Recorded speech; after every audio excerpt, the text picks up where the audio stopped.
there's something really exciting about a new sketchbook.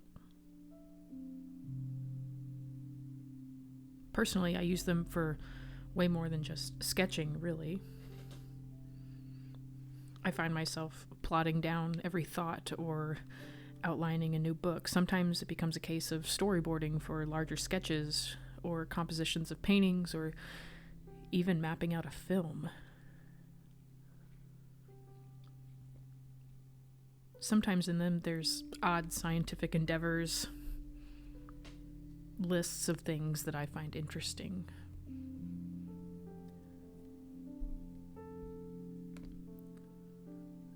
Point being, sketchbooks are very meaningful to me in the sense that there is no pressure. I can do whatever I want in them, and that's very freeing. If I want one to be a journal of a new character I'm writing, then I do so. And if I want another to be totally themed about robots, then I can. If I want this one to simply be here in my life because I love how the paper feels, then that's also inspiring and fun to me.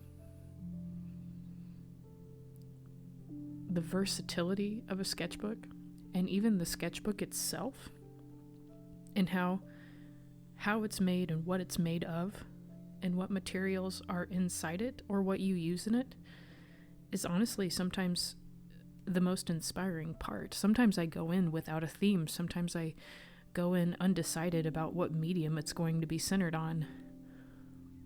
I let the paper decide that. I let the outside of it decide that.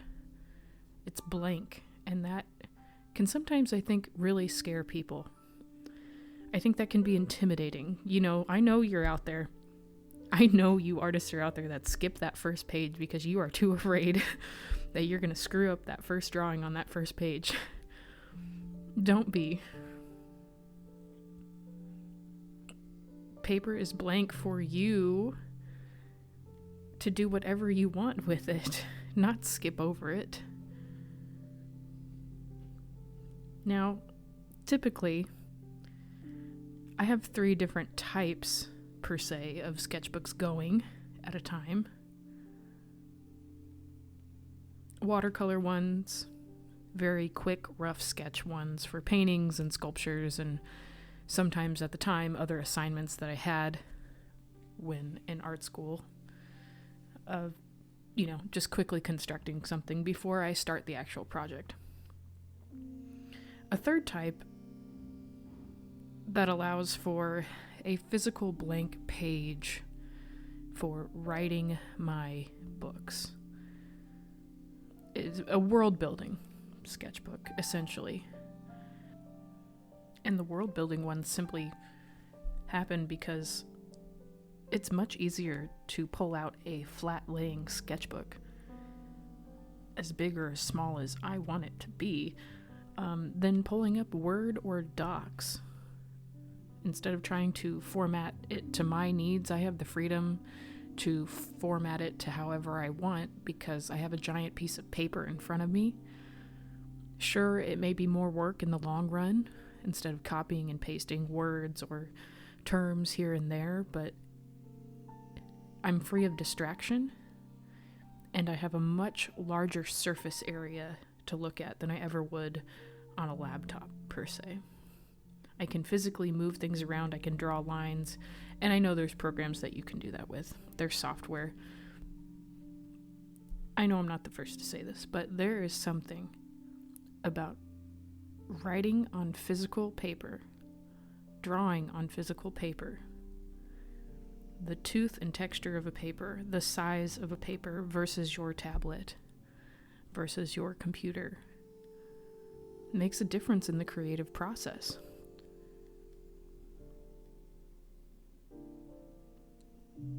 Now, my watercolor sketchbooks, they're usually filled with landscapes, but every now and then I'll mess around with a watercolor brush pen or a watercolor pencil that I'm using because I'm still learning how to use it. And I think that's another point with sketchbooks. They are a great place for that no pressure tryout of mediums that you are not familiar with. Stop being afraid to try out your new materials and make a messy sketchbook. Go experiment. Combine. It's okay. Try things together. It's okay that your sketchbook is messy, and it's okay if there are unfinished pieces in them. Might not be with the majority on that one, but to me, I'm not looking for someone to go and look at this. Personally, I'm not looking for any validation in anything that I make whatsoever in that book. I'm making it because I enjoy the time I have in making it. It's all about the process, not the product, especially in a sketchbook. It's okay if you only use half the page. Some of my pages only have a few lines on them. It was hard for me to, work through that, especially when you're used to seeing other students have such elaborate, almost perfect, finished looking, quote unquote, sketches. Hone your skills. Awesome. By all means, if you're a finisher with your work, but I just don't want you to feel pressured to. And again, I'm not here to show you the perfection. I'm just here to show you my process, because to me, art is all about the process. And as long as I am enjoying that process, well, I'm a happy creative. I go through phases, not necessarily, I go through phases about which kinds of sketchbooks I necessarily prefer.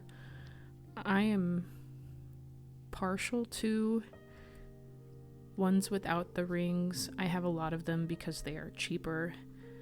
And if I do need to tear out something, the perforated edges allow me to tear it out, tape it on my wall, move it around.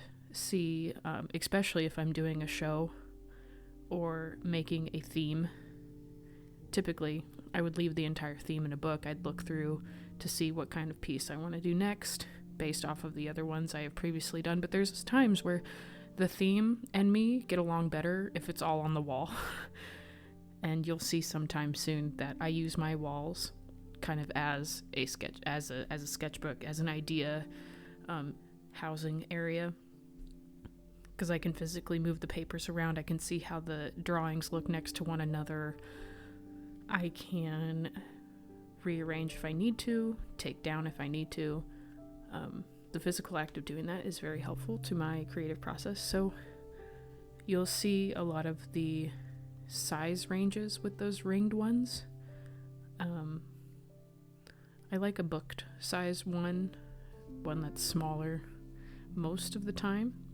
My larger ones I tend to use for world building, plotting out a novel, sometimes character development, and sketches centered around them, which is interesting because most of my majorly finished works and the things that I've had gallery shows with tend to be firstly sketched out and drawn out composition wise in the tinier sketchbooks. I don't really go too tiny.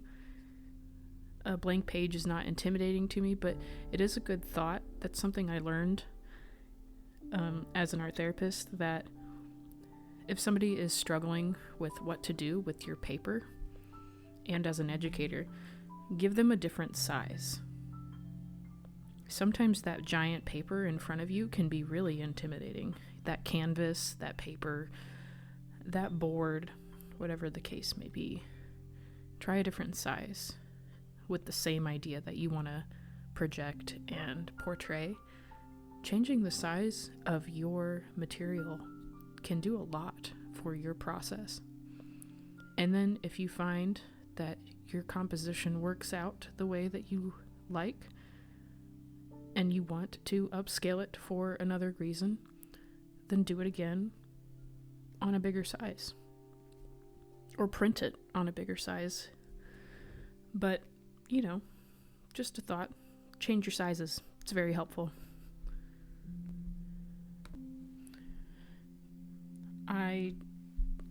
Sometimes my sketchbooks are really actually just gridded or lined composition books. The paper in them obviously is nothing more than notebook paper, but I can use that binding in such a way that is much more helpful than, say, a spiral one sometimes. And they hold together really, really well. They can get beat up pretty well. And as someone who takes it everywhere, that's really, really important to me. So the durability of it, the flexibility of it, more so, I should say. You'll find a lot of versatility in those for me because the lines help with writing. And then I can always tape on top of them pictures or images or collage in there. Plus, they're only $1.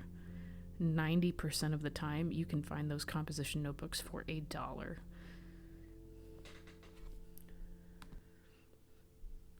So some of my major themes that I create are robots. You're going to see a lot of sketches for those. You're also going to see a lot of world building, character development, just processing, plotting out a novel. I use pages of that often. I keep one by my bed, get an idea, write it down. Sketchbooks are just sometimes they are just idea dumps, and that's fine with me. I'm not looking for a certain particular order of things. I'm not looking for, a way to hand it in or send it in to somebody. It is my way of processing the idea that I have in my head. Now, with that being said, I do like to keep them organized in some sense. If I started this one as a robot journal, it's staying a robot journal. If I've started this one as a world building journal or a character development journal, it's staying that way because, over time, guys, you get a lot of these things, and you need to be able to find what you're looking for. I also understand why digital art is appealing that way, because you can just make little file folders and click on it, and there it is. I hope you enjoyed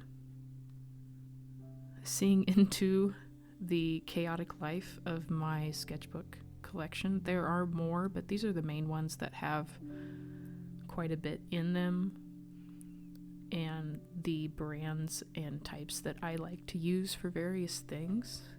I would love to hear what you like to use in the comments, what you use them for, and kind of where you fall on the scale of, oh my gosh, my sketchbook has to be absolutely perfect.